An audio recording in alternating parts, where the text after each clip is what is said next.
இன்றைய பொன்மொழிகள்: மத்தேயு 4:4, லூக்கா 4:4.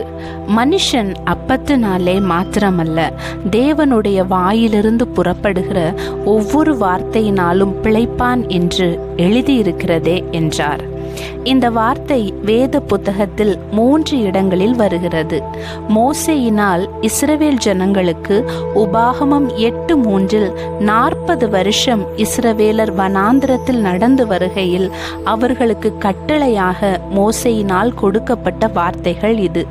அடுத்ததாக புதிய ஏற்பாட்டில் இயேசு 40 நாட்கள் தன் ஊழியத்தை தொடங்குவதற்கு முன்பாக வனாந்திரத்தில் உபவாசிக்கையில், அதாவது ஒன்றும் குடியாமலும் புசியாமலும் இருந்து வெற்றிகரமாக முடிக்கையில் இயேசுவுக்கு மிகுந்த பசி உண்டாயிற்று.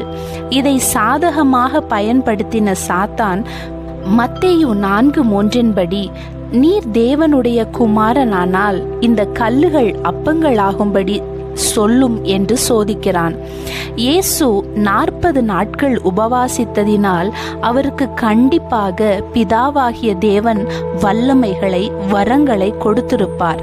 ஆனால் இயேசுவோ அதை ஞானமாக பயன்படுத்த அறிந்திருந்தார். நமக்கு என்ன தேவை இருக்கிறதோ அதை வைத்தே சத்துரு நம்மை சோதிக்க முழு எழுச்சியோடு வருவான். இப்பொழுது இயேசுவுக்கு தேவை உணவு. அவர் கூறியிருந்தால் கல்லுகள் அப்பங்களாகவும் தண்ணீர் திராட்சை ரசமாகவும் கண்டிப்பாக மாறியிருக்கும். ஆனால் தேவனோ அதை தன் சுயத்திற்காக பிரயோஜனப்படுத்தி இருந்தால் அந்த சோதனையில் தோற்றிருப்பார். நம் வாழ்க்கையிலும் கூட சத்துரு நமக்கு என்ன தேவை என்பதை அறிந்து சோதிக்க வரும்போது நம் இருதயத்தில் வேத வசனங்களை நிரப்பி இருக்காத பட்சத்தில் நம்மை எளிதில் வீழ்த்திவிட்டு செல்வான். நம் தரித்திரத்தில், நம் வேதனையில், நம் சோதனையின் பாதையில் உணவு செய்ய முடியாத பல காரியத்தை தேவனுடைய வார்த்தைகள் செய்யும். அன்றைக்கு தேவனுடைய முழு ஆசீர்வாதங்கள் வைக்கப்பட்டிருந்தாலும் ஒருவேளை கூழிற்காக ஏசா தன் புத்திர பாகத்தை தன் சகோதரனாகிய யாக்கோபிற்கு விற்று போட்டு பின்னர் கண்ணீர் வடித்தான். இம்மைக்கான சோதனையில் ஜெயிப்பவனே மறுமையின் ஆசீர்வாதத்தின் பங்காளியாய் மாறுகிறான். நமக்கு சோதனை எதில் வருகிறதோ அதில் தேவ வசனங்களை சொல்லி ஜெயம் எடுப்போம். யோவான் 6:27 சொல்லுகிறபடி, அழிந்து போகிற போஜனத்திற்காக அல்ல, நித்திய ஜீவன் வரைக்கும் நிலை நிற்கிற போஜனத்திற்காகவே கிரியை நடப்பியுங்கள். அதை மனுஷகுமாரன் உங்களுக்கு கொடுப்பார்.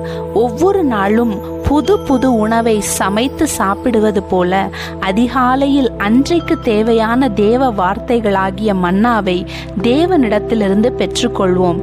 உணவை சாப்பிட்டு மனம் சோர்ந்தவன் கூட வேத வசனத்தை உண்டு முழு பலனை பெற்றுக்கொள்ள முடியும். ஆமேன். இந்த வாரம் முழுவதும் இனிய வாரமாக அமையட்டும். ஆமேன்.